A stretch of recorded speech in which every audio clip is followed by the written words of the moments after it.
A graça e a paz a todo do canal Nada Além da Verdade.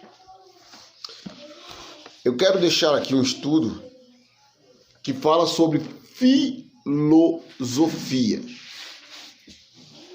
Que filosofia, o sistema religioso, usam essa tática para enganar, as pessoas que não têm conhecimento. E quando você leva para eles a verdade, ele diz que você não sabe ler, não sabe escrever, você entendeu? Eles querem te humilhar, te colocar você abaixo dos pés deles. Mas a verdade, ela sempre vai ser a verdade. Nunca vai mudar a verdade. Então Paulo, já naquela época, 2000 anos atrás, Paulo já mandava essa carta aos Colossenses para ter cuidado com pessoas que viriam com vãs sutilezas, com filosofias humanas, com tradições humanas. O que é tradições humanas? É uma tradição que cuida, é uma doutrina que cuida da sua carne. Da doutrina, é uma doutrina humana, você entendeu? Que não trata com a tua vida espiritual, trata com a tua carne.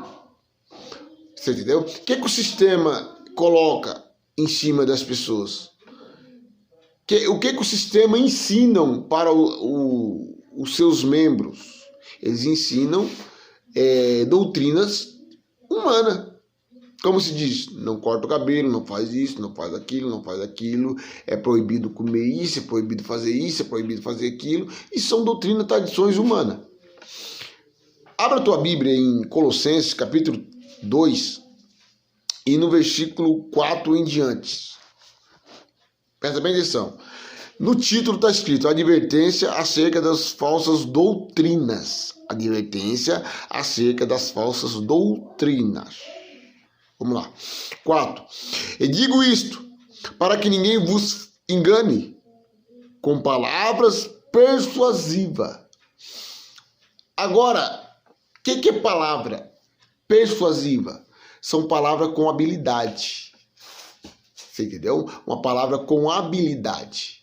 Que nem o sistema religioso usa uma palavra com habilidade para que você caia nas doutrinas, nos enganos deles. Presta atenção no 5. Porque ainda que estejam ausentes quanto ao corpo, contudo em espírito estou convosco, regozijando-me e vendo a vossa ordem e a firmeza da vossa fé em Cristo. Quer dizer, Paulo está mandando uma carta à igreja de Colosso e alertando ele para ele ter cuidado com pessoas que vinham com palavra persuasiva, com a palavra de habilidade, que nem hoje acontece. Preste bem atenção no capítulo 6. Como, pois, recebeste o Senhor Jesus Cristo, assim também andai nele. 7. Arraigado e sobreedificado nele, e confirmando na fé, assim como fostes ensinado, abundando em ação de graças. Quer dizer, Paulo está explicando à igreja de Colosso para eles andar conforme eles forem ensinados por apóstolo Paulo. Na forma que eles aprenderam, na forma, andar na fé. Entendeu? Andar com sabedoria, com o que ele foi ensinado na fé, no amor, com a oração, a ação de graça, Presta atenção no 7, ó. Arraigado, sobreedificado nele e confirmando na fé, assim como fosses ensinado, abundando em ação de graças. Entendeu? Abundando em ação de graças. No 8 diz assim, tende cuidado, para que ninguém vos faça presa. sua, por meio de filosofias e vã sutileza, segundo as tradições dos homens e segundo os rudimentos do mundo, e não segundo Cristo. Agora eu te pergunto, qual seria esses rudimentos que Paulo está mostrando, falando com a igreja de Colosso? Qual seria esses rudimentos que Paulo ensina à igreja de Colosso? Vamos ler no 20 para saber qual que é esses rudimentos? Vamos lá. Vamos ler no 20. Diz assim: se, pois, estáis mortos com Cristo, quanto aos rudimentos do mundo, por que vos carregam ainda de ordenanças, como se vivesseis no mundo? Olha, tais como: não toques, não proveis, não manuseis, as quais coisas todas perecem pelo uso segundo a preceitos e doutrina dos homens. Aonde está o rudimento? O rudimento do mundo é o rudimento da lei. Por que será Paulo refere mundo? Porque mundo ali não é o mundo, universo. O mundo ali está dizendo, são doutrina, homens, pessoas. Mundo no sentido figurado, né? Mundo ali está dizendo a lei, o império, o poder, né? Os ensinos dos escribas, dos fariseus, da lei mosaica. Então Paulo aqui está explicando à igreja de Colosso para eles não andar segundo as tradições do mundo, segundo as tradições da lei, segundo os ensinos mosaicos. Você entendeu?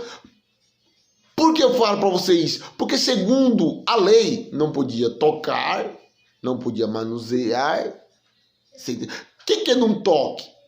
O que acontece? A lei, se uma pessoa tocasse num imundo, num cadáver, né? Segundo a lei, a pessoa ficava 3 dias imunda. Segundo a lei. Você entendeu? Então, na lei não podia comer carne de porco. É uma tradições. Outras tradições. Então Paulo estava ensinando à igreja de Colosso que não teria necessidade, né, de eles voltar aos rudimentos do mundo. Como se diz, não toqueis, não manuseis. Mas eu creio que havia algumas pessoas que tentavam, né, levar essa doutrina à igreja de Colosso. Então Paulo ali está explicando, está já alertando a igreja de Colosso para que eles não venham viver segundo as tradições desses homens, porque esses homens chegavam com a falácia bonita, com palavra persuasiva, uma habilidade, né? Com habilidade para ele, olha, não faça, entendeu? É isso, com os estudos que eles têm, que é o estudo humano, né? A filosofia, a teologia, né? Os estudos bacharel, isso aí não é nada mais, nada menos que ensino humano. E esses ensinos não trazem conhecimento do evangelho. Esses estudos, nada mais, nada menos, você entendeu? Eles dão para a pessoa que estudou, que faz essa teologia, para simplesmente usar desses estudos para ganhar dinheiro, para abrir um comércio com a igreja, para abrir uma porta ali, outra porta lá, você entendeu? Mas o evangelho, que é ação que é de graça, o evangelho que é boa nova, não ensinam. E quando fala para ele que a salvação não existe mérito, a salvação foi pela fidelidade de Cristo, eles dizem que você está errado. Você não está de acordo com a verdade. Você não sabe ler. Você não sabe escrever. Você é analfabeto. Você é analfabíblico. Você não entende da Bíblia. Você não conhece. Você entendeu? Porque quando toca, né? Quando toca em dinheiro, quando você fala para ele que dízimo não é cristão, quando você mostra para ele que na Bíblia que dízimo sempre foi dado aos levitas, só eles tinham direito de receber dízimo porque eles exerciam o sacerdócio, você entendeu? Eles falam que você não sabe de nada, porque eles querem encobrir, quer viver da lã das ovelhas, entendeu? Ele quer viver, né, do benefícios, né, dos seus estudos. Eles estudam e vão para a escola, faz teologia, faz hermenêutica, aprende exegese. Que exegese é coisa fácil. Exegese é você analisar o texto. Exegese é você analisar o que está escrito do texto, né? Com cauteridade, categoricamente o texto. Vamos supor, você lê aqui, vamos supor, Colossenses. Você pega Colossenses para ler em Colossenses capítulo 2, você lê o Colossenses 2 até o final e tenta fazer exegese, ler bem uma ou duas ou três vezes, até mesmo 4 vezes, para você entender o que o texto está querendo te dizer. Né? E hermenêutica é um texto que você vai... significa aprofundar no texto. Se aprofundar no texto. Vamos supor, eu leio aqui Colossenses, eu vou ler mais outras referências aonde que se refere o que está escrito em Colossenses. E assim vai, entendeu? Mas, quando você mostra a verdade para ele, né, eles não aceitam e falam que você não sabe ler, não sabe escrever.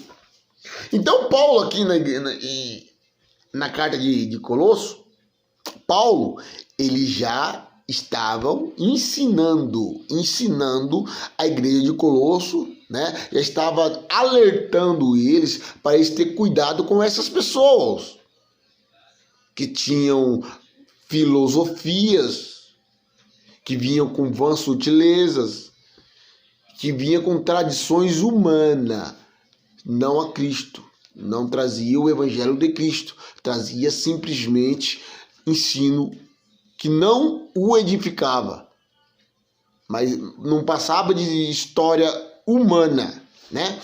Vamos lá. No capítulo 9 diz assim: porque nele habita corporalmente toda a plenitude da divindade. 10. Estais perfeito nele, que é a cabeça do corpo, que é a cabeça, no qual também estais circuncidado dos...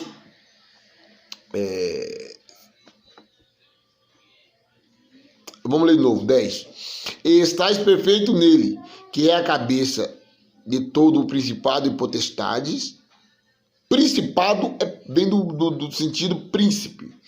Potestade vem do poder, né? Ele é nosso príncipe, né? E ele é o nosso poder. Que significa? Significa que nele habita todo o poder, nele habita todo o principado, nele, né? Olha aqui, ó. Vamos ler para você ver. Está perfeito nele, que é a cabeça de todo o principado, todo o poder do corpo e da potestade, né? Principado, que ele é o príncipe, e poder, porque potestade, porque vem do sentido poder. 11. No qual também estáis circuncidado, quer dizer, com a circuncisão não feita por mãos no despojo do corpo, da carne. 2 pontos. A circuncisão de Cristo. No 12, sepultado com ele no batismo, nele também ressuscitastes pela fé no poder de Deus, que ressuscitou dos mortos. Isso significa o quê? Que nós fomos sepultados com ele e estamos nele, que é a cabeça. Mas por sistema religioso, para nós estar nele, nós temos que se passar pelo batismo, para comer um pedacinho de pão, um pedacinho de suco, né? Mas eles não aceitam o que está escrito. Eles dizem que quando a gente fala que a gente já fomos batizados com Cristo, ele diz que isso aí não passa de uma heresia. Mas a Bíblia deixa bem claro que nós fomos batizados com ele na cruz do Calvário. Entende? E vamos ler agora no 13, diz assim: e quando vós estáveis mortos no pecado e na incircuncisão da vossa carne, vos vivificou juntamente com ele, perdoando vós todas as ofensas. E perdoou ou não perdoou? A Bíblia diz que ele perdoou, né? Aonde também que eles não aceitam que nós fomos perdoados, né? Temos que confessar ao homem, né? No 16, no 15, 14, quer dizer, havendo riscado a cédula que eram contra nós, nas suas ordenanças, o que de alguma maneira nos eram contrária, e o tirou do meio de nós, cravando-o na cruz. Meu irmão e minha irmã, eu prefiro ficar com a Bíblia do que com as conversas piadas desses pastores. Porque você, toda a vida, eu aprendi no sistema religioso que para nós ir para o céu é necessário que nós se batiza, é necessário que nós tomamos a ceia, a famosa Santa Ceia, a idolatria que veio lá da Igreja Católica, a Eucaristia, né? É necessário que nós passemos por todo esse processo e a salvação nossa não é de graça, que nós temos que sofrer para receber essa salvação. Mas enquanto a Bíblia diz que nós somos salvos pela graça, mediante a fé, isso não vem de nós, é dom de Deus, não vem das nossas obras. Agora, ali naquele texto, quando fala, sois salvo pela graça, mediante a fé. Pela graça, nós já somos salvos, que é de graça. Mediante a fé, mediante o quê? Mediante a fidelidade de Cristo. Entende? Nós temos que entender que a justiça que foi adquirida por Cristo foi pela sua fidelidade, né? Foi intermédio da fidelidade de Cristo que nós fomos salvos. Isso aí nós vemos aonde? Vemos lá em Romanos, capítulo 5, versículo 18 e 19, aonde diz que pela desobediência de um homem, entrou o pecado no mundo. E pela obediência de um homem, muitos foram feitos justos, né? Então, quer dizer, a justificação veio da obediência de Cristo. Não veio pela nossa obediência. Não há mérito. Eles querem enganar e querem colocar você debaixo das ordenanças, né? Então o que acontece? Preste bem atenção. Paulo também já veio avisando, lá em Atos, abre sua Bíblia em Atos.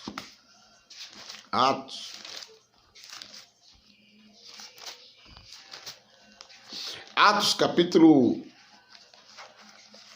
20.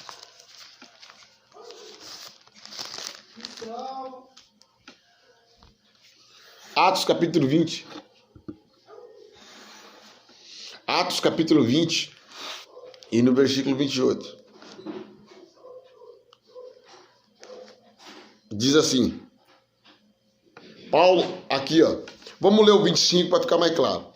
E agora, na verdade, sei que todos vós, por quem passei, pregando o reino de Deus, não vereis mais o meu rosto. Portanto, no dia de hoje, vos protesto que estou limpo do sangue de todos, porque nunca deixei de vos anunciar todo o conselho de Deus. 28. Olhai, pois, por vós e por todo o rebanho sobre que o Espírito Santo vos constituiu bispo. Constituiu ou vai constituir? Segundo a Bíblia diz que constituiu. Aí o que acontece? Vocês catam esse texto aqui e colocam para o dia de hoje. Fala, não, está escrito aqui que o Espírito Santo constitui bispo. Não, peraí, isso aqui está falando que constituiu. Constituiu já está no pretérito passado. Né? Constituiu, não está no futuro. Não vai constituir, já constituiu. Entende? Paulo estava avisando. Né? Olha no 29. Vamos terminar o 28. Né? Para apresentar-lhes a igreja de Deus que ele resgatou com o seu próprio sangue. A igreja que ele resgatou com o teu próprio sangue. Com o quê? Com o teu próprio sangue. 29. Porque eu sei isto, que depois da minha partida entrarão no meio de vós lobos cruéis, que não perdoarão o rebanho. Paulo estava avisando, estava sentindo que na partida dele iria entrar lobos ferozes, lobos cruéis. Olha, lobos cruéis, que não perdoarão ao rebanho. 30. E que dentre vós mesmos se levantarão homens que falarão coisas perversas para atraírem os discípulos após si. O que o sistema religioso faz? O sistema religioso, né, infelizmente, estão fazendo isso, né? sistema religioso estão, infelizmente, fazendo isso. Estão levando pessoa para si. Quer dizer, e cada igreja leva um membro para tua igreja. E se for para ir para a igreja deles e para ir para outra, tem que pegar a carta. E mesmo assim, ainda depois não tiver culto aqui na minha igreja, você não pode ir para outra igreja. Porque cada um segue os seus membros para si. Entende? No 31.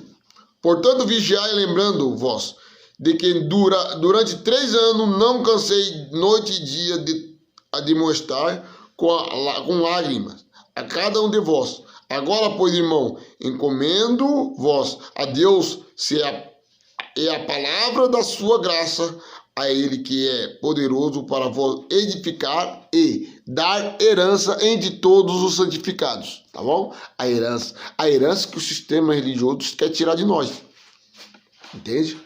Então Paulo já deixou avisado, é só você ler e prestar atenção, que Paulo já deixou avisado, que isso aí iria acontecer depois que ele partisse. Estão acontecendo até hoje.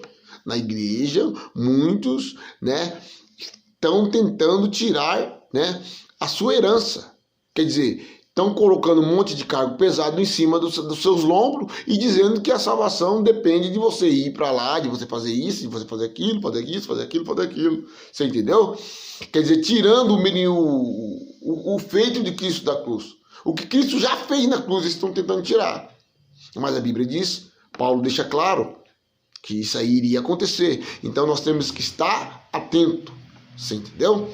Temos que estar atento para que nós não venhamos a ser enganados. Eu creio que eu mesmo não sou enganado, mas por esses cães golosos, essas pessoas que não têm amor pela vida, entendeu? Tiram o mérito de Cristo, o que Cristo fez, né?